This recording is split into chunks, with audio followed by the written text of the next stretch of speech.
Alright, today we're going to do jab cross, breaking it right down to each of its little steps, little movements. There's a lot of little intricacies that can go into a nice jab cross, and if you practice it perfect every time, then when you're in a fight it'll come out good, if you get what I mean. You don't, like, what I always say is over rotate so that when you're in the full motion in a fight, you might go to about halfway, which is pretty much a correct cross there with that rotation. Alright, so once again we start neutral position, nice strong guard, knowing your hands are there. If they kick, you're blocked. When I throw the jab, I always like to keep my weight on the back leg. So the foot and hand go, but my head doesn't. Oh, nice and long there. Well, shoulder tags your chin, foot goes, hand goes.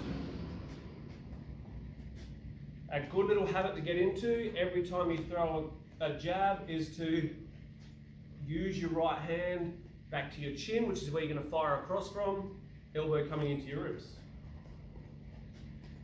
It helps with that little bit of a whip at the end, which makes the jab a nice stingy jab.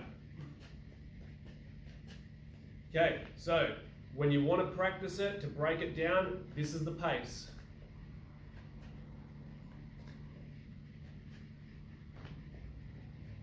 The further you can roll your hand over, means the further your shoulder goes, the more length you'll get. Don't forget, here, nice and loaded up, ready to fire at that cross. So, I'll break the cross down, then we'll join them together. So if you're doing just a cross, you want to step first. As you step, you've got that same position that you had with the jab before. We're not doing this. Step, keep your body straight, yeah? All right, let's go from my guard. From the side, and other side.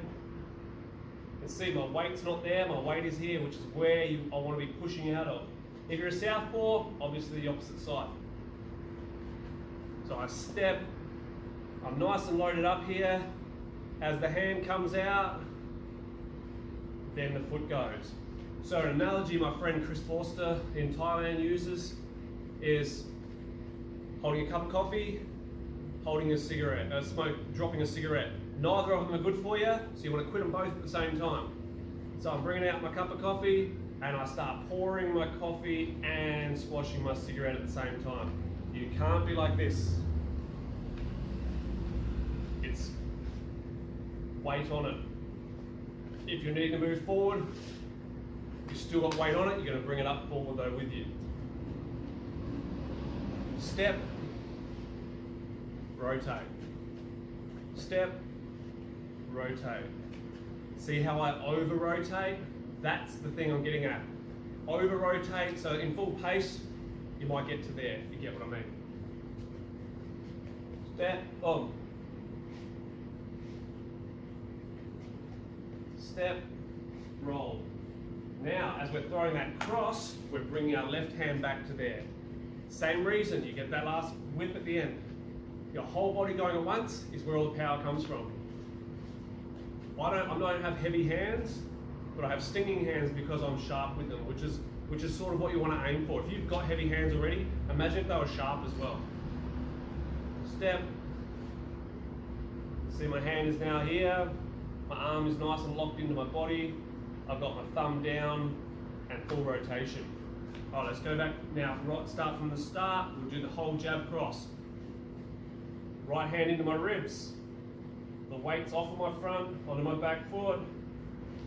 The weight doesn't go anywhere. I get full rotation. Now my left hand and my left arm are back.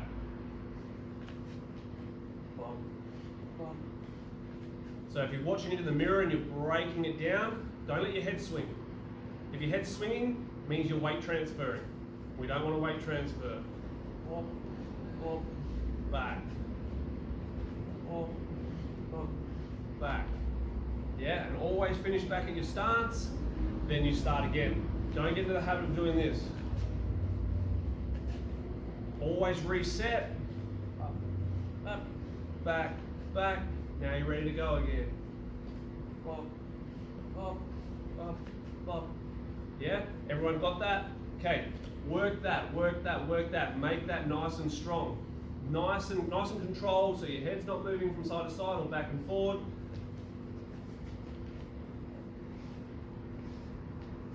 Yeah. Back. Back. Then all you need to change then, if you're chasing someone down, is you might take a bigger step and you'll bring your back foot up. So you still got the full rotation. I still have weight on this leg. It's not just turning and dragging. I've got rotation pushing down into the ground.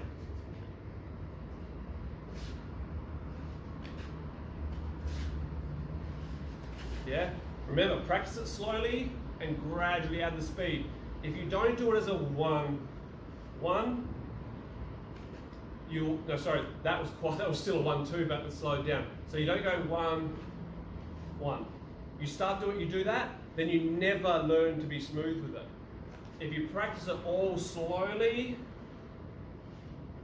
all then you have to do is speed the whole thing up. It's not just shortening the gap between the shots, it's just speeding the whole process up. Start a consistent pace, stay there the whole way through.